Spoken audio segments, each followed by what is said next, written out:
আমরা যখন ছোট ছিলাম তখন প্রায় শুনতাম টেলিভিশন দেখা হারাম। এই পৃথিবীতে যখন নতুন কোনো একটা প্রযুক্তি এসেছে, এক শ্রেণীর লোক জেনে না জেনে তাকে ফতোয়া দিত টেলিভিশন দেখা ভালো না।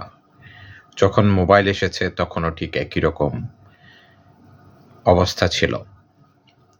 প্রযুক্তি যখন মানুষের দ্বার প্রান্তে এসেছে তখন তাকে একটা শ্রেণী ব্যবহার করার জন্য নিরুৎসাহিত করেছে। এখনো ঠিক তদ্রূপ যখন প্রযুক্তির বিভিন্ন দ্বার উন্মোচন হচ্ছে, যখন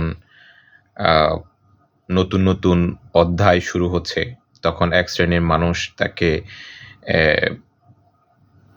ব্যবহার করার জন্য নিরুৎসাহিত করছে বিভিন্ন রকম ফতোয়া দিয়ে, বিভিন্ন রকম ভয় দেখিয়ে। এখন নতুন প্রযুক্তি এসেছে এআই, আর্টিফিশিয়াল ইন্টেলিজেন্স, কৃত্রিম বুদ্ধিমত্তা।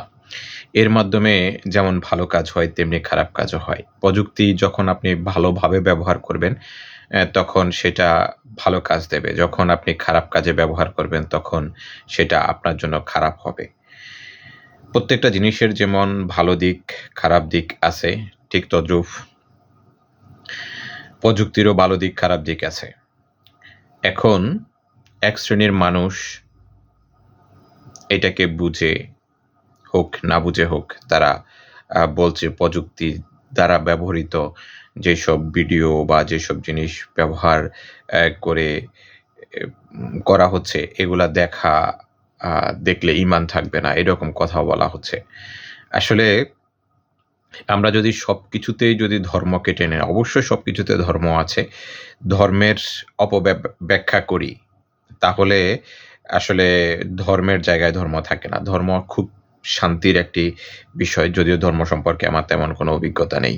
কিন্তু এইসব ভয় দেখানো মানুষকে এটা ঠিক না। আর প্রযুক্তির ভুল ব্যাখ্যা দেওয়া আসলে ঠিক না।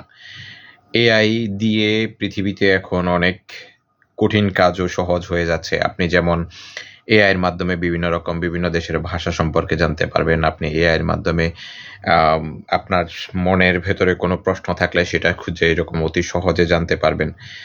এখন এই প্রযুক্তি যখন আপনি ভালো কাজে ব্যবহার করবেন তখন সেটা ভালো হবে। আর আপনি যখন খারাপ কাজে ব্যবহার করবেন সেটা আপনাকে খারাপ ফল দেবে। সেজন্য অনুরোধ করব যারা এই প্রযুক্তি ব্যবহারকারীদেরকে বা প্রযুক্তি ব্যবহার করলে ঈমান থাকবে না এরকম কথা বলছেন, এরকম কথা থেকে বিরত থাকবেন। প্রযুক্তির ২ দিকেই আছে। ধন্যবাদ।